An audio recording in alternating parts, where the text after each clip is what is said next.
नाग पंचमी की कहानी। एक नगर में एक सेठ जी रहते थे। उनके 7 बेटे और 7 बहुएं थी। इन 7 बहुओं में से 6 बहुओं के तो पीहर थे, लेकिन 7वीं बहू के पीहर नहीं था। जब वह गर्भवती हुई तो उसे घेवर खाने की इच्छा हो रही थी। उसका पीहर नहीं था तो उसने एक घेवर चुराकर पानी भरने गई तब ले गई। वहां जाकर पेड़ के नीचे घेवर रख दिया और सोचा कि पानी भरकर आराम से घेवर खा लूंगी। जब वह पानी भरकर घेवर लेने गई तो वहां घेवर नहीं मिला। उस पेड़ के पास एक बांबी थी, उसमें एक नागिन रहती थी। वह नागिन भी उस समय गर्भवती थी। घेवर को देखकर नागिन की इच्छा उसे खाने की हुई और उसने घेवर खा लिया। उस नागिनी ने सोचा कि यदि साहूकार की बहू मुझे गाली देगी तो मैं उसे डस लूंगी, और यदि कुछ नहीं कहेगी तो इस बिना पीहर की को पीहर दिखा दूंगी। साहूकार के बेटे की बहू ने कहा कि शायद कोई मेरी जैसी ही होगी जिसने यह घेवर खा लिया। ऐसा सुनकर नागिन बहुत खुश हुई और उसने अपने बेटों से कहा कि तुम इंसान का रूप बनाकर जाओ और साहूकार के बेटे की बहू को लेकर आओ। नागिन के बच्चे इंसान का रूप बनाकर साहूकार के घर चले गए। वहां जाकर उन्होंने कहा कि हम हमारी बहन को लेने के लिए आए हैं।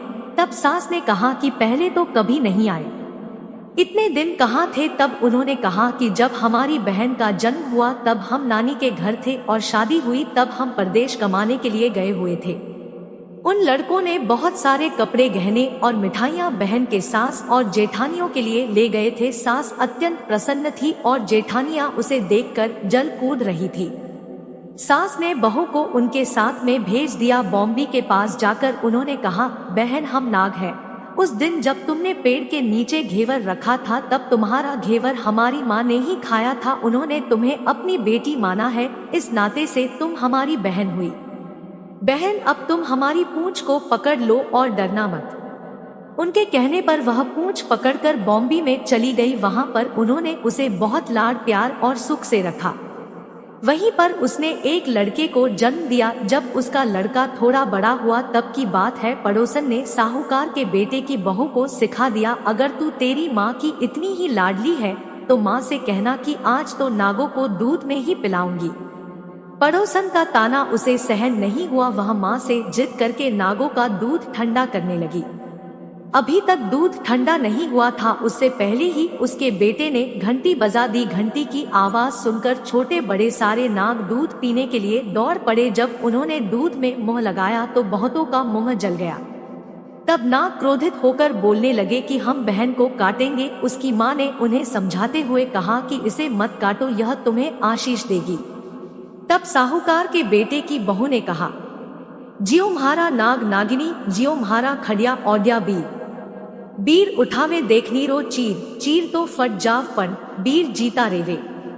थोड़े दिन बीत जाने के बाद पड़ोसन ने फिर से ताना मारा कि यदि तेरी माँ तुझ पर विश्वास करती तो तुझे 7वें कोटे की चाबी देती।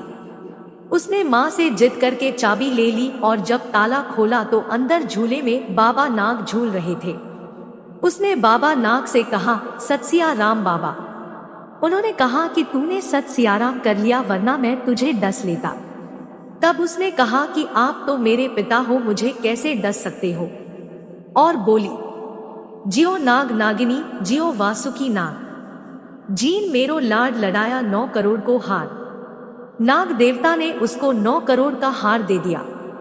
माँ ने अपने बेटों से कहा, बाई तो अब बड़े घरों में हाथ डालने लगी है, उसे घर पहुंचा दो। नागों ने साहूकार के बेटे की बहू को बहुत से गहने कपड़े दिए और ससुराल पहुंचा दिया। थोड़े दिनों की बात है, उसका बच्चा झाड़ू तोड़ रहा था। ताई ने कहा, झाड़ू मत तोड़, इतना तोड़ने का शौक है तो तेरे नाना मामा के यहाँ से लाया होता। सांपों ने सुन लिया। माँ से जाकर कहा। माँ ने कहा, 2 झाड़ू सोने की बनवाओ, 2 चांदी की बनवाओ और दे आओ। ताइयां देखकर जल गई। कहने लगी, इसके तो ताने मारने से धन बढ़ता है। कुछ दिनों के बाद की बात है, बच्चा गेहूं बिखेर रहा था। ताई ने ताना मारा, गेहूं बिखेरने का शौक है तो नाना मामा से ले आता, हमारे यहाँ तो मत बिखेर। सांपों ने सुन लिया। जाकर माँ से कहा।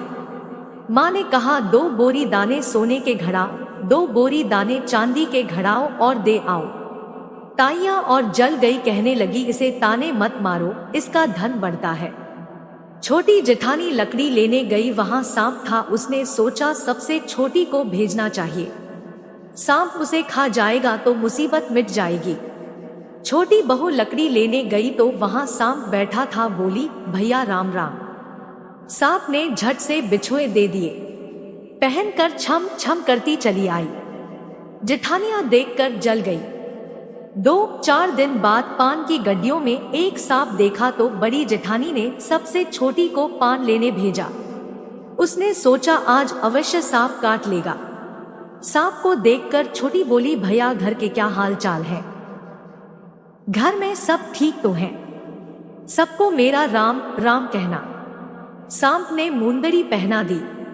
जेठानियां फिर जल कुड़ गईं। उसका पति दुकान से आया तब सिखा दिया कि तेरी बहू के तो सांप बिच्छू से दोस्ती है। साहूकार का बेटा अपनी बहू से रात को कहने लगा, सच सच बता, सांप बिच्छू तेरे क्या लगते हैं जो तुझे काट खाने के बजाय गहने देते हैं? बहू ने कहा, वो तो मेरे भाई भतीजे लगते हैं। फिर उसने सारी बात अपने पति को बताई। पति ने कहा, तो क्या तेरे भाई भतीजे तुम्हें ही बुलाते हैं? कभी अपने जम्वाई को यानी हमें तो बुलाते नहीं हैं। आने कोने में छुपे सांपों ने बात सुन ली तो जाकर अपनी माँ से कहा। माँ ने कहा, दोनों को बुला लाओ। वे इंसान का रूप बनाकर दोनों को व बच्चे को बुला लाए। खूब कपड़े गहने देकर तीनों को विदा किया। ऐसा समर्थ पीहर नाग पंचमी की कहानी कहने वाले को, नाग पंचमी की कहानी सुनने वाले सबको मिले। जैसी अनपीहरी वो पहले रही थी, किसी को भी न रखें। दोस्तों, कहानी अच्छी लगी तो लाइक करें, शेयर करें, कमेंट करें और चैनल को सब्सक्राइब करें। Thank you.